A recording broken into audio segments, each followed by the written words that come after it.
these foldable phones look so cool. Yeah, but they're expensive. But I want one! Okay, what are you gonna do with it? Well, it has a big screen and... This is the Samsung Galaxy Z Fold 5. Wait, is it the 5 or the 4? Ah, it's the 5. You can tell because it's blue. You know about these by now. Samsung launches them every year, and even though we hope that their price might come down, it hasn't. They still start at $1,800. That's more than a laptop, more than an iPad Pro, more than the most premium of premium phones out there. Common sense dictates that it should be able to do the job of all these things once you unfold it. I imagine this is what most people think while they're craving for a brand new Z Fold 5 for themselves. Well, the Galaxy Z Fold 5 is good, but it's not exactly that type of device. Its square-shaped screen doesn't exactly replace a tablet, its size is definitely not replacing a laptop. You might think, well, Samsung doesn't know what it's doing with this. But Samsung has been reiterating this series in this exact shape and size for the past 3 years now, so very obviously the Z Fold 5 is meant to look, feel and operate the exact way that it does right now. Yes, many people are giving it flack for looking exactly like last year's model. To be clear, we do have an upgraded hinge, which feels much smoother than before, ensures that the flaps close parallel instead of giving us an ugly gap, and it provides for a shallower crease on the main screen. You can feel the difference with a finger, but the crease is still very much visible and its shallowiness can't really be caught on camera. The internal display is a beautiful AMOLED panel with a 7.6-inch diagonal and an almost square aspect ratio. This is important because if you think that you can unfold it and just binge Netflix or YouTube or any other video type media, you will quickly find out that it's letterboxed and you're basically viewing the same sized video as if you had bought yourself a Galaxy S23 Ultra or an iPhone 14 Pro Max.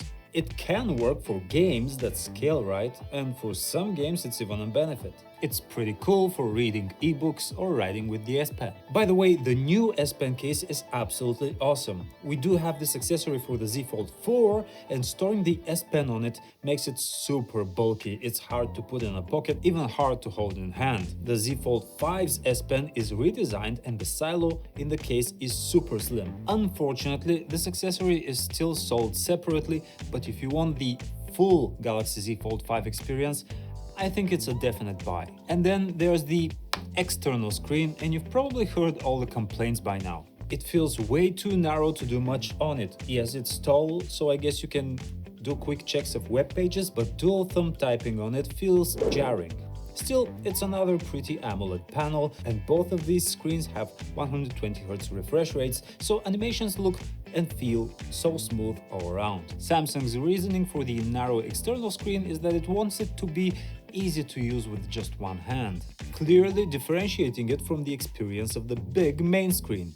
Basically giving you a reason to unfold the phone is what I'm saying. Okay, so it's not exactly a tablet, it's not a huge video screen. What exactly are we supposed to do with this phone? Well, Samsung is actually a firm believer in the multitasking aspect of it. See, you're not expected to watch a letterboxed YouTube video on the entire internal screen, you're expected to push the video to one half and do something else on the other half, or use it in flex mode. It is also excellent for editing video because you get a nice big preview window and access to all of your tools. So in some more productive cases, yes, it feels more like a tablet. Circling back to the internal conflict I had at the intro of this video, if you find yourself using split screen on your phone a lot, or if you'd like to find yourself using split screen a lot, the Galaxy Z Fold 5 is basically made for that.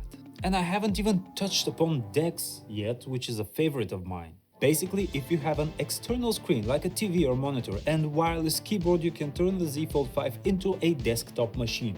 Hook it up to the monitor and you get this custom desktop interface which looks like Windows, but it's still Android. With the Z Fold 4, I literally had days when I just come to the office with a phone, nothing else, and I'm fine. That said, DeX is available on the Galaxy S series as well, even the cheapest Galaxy S23, just thought I'd make this clear. Okay, so what are the compromises? Most obviously, there is no room for a crazy camera module. The Galaxy Z Fold 5 may be more expensive than the Galaxy S23 Ultra, but it doesn't have the 200 megapixel camera sensor or the 100 times zoom.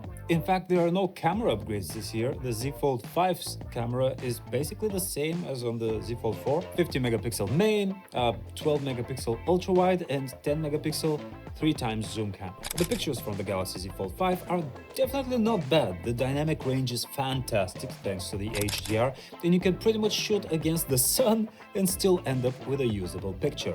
They have vibrant boosted colors, and the greens in the grass or the blue in the sky can get skewed. In typical Samsung fashion. We can spot a lot of software sharpening going on, but at least the noise reduction is very good. In general, great pictures for social media, not the best if you're actually looking for realistic natural photography. And yes, the Galaxy S23 Ultra definitely outclasses the Z Fold 5's camera. I didn't even talk about performance yet, but come on, it's pretty solid. A Qualcomm Snapdragon 8 Gen 2 overclocked for Galaxy, UFS 4.0 storage, which is now twice as fast, and LPDDR5X RAM. Trust me, you'll be fine. Battery life, not great. We managed to drain it with 6.5 hours of YouTube playback, and it doesn't support any crazy fast charging. Samsung still caps that off at 25 watt for the foldables. Back to the conundrum, is this worth the money? Okay, what's it good at? Compared to a regular phone, the Z Fold 5 is better at split-screen multitasking, better for video editing, better for some games. But it's heavier, it has a meh battery life, and it has a worse camera than regular flagships. Let's be fair, it's a bit of a luxury item. To their credit, Samsung nailed the luxury aspect here. If you have the money, if you can take advantage of the current enhanced trade-in program that Samsung is offering, you can actually get a sweet deal on these. And sure, go ahead, you will enjoy it. But don't go into debt buying one of these phones. It's not life-changing. Oh, well, buying one and dropping it might be life-changing for all the wrong reasons. But that's it. Thanks for checking our video out. See ya!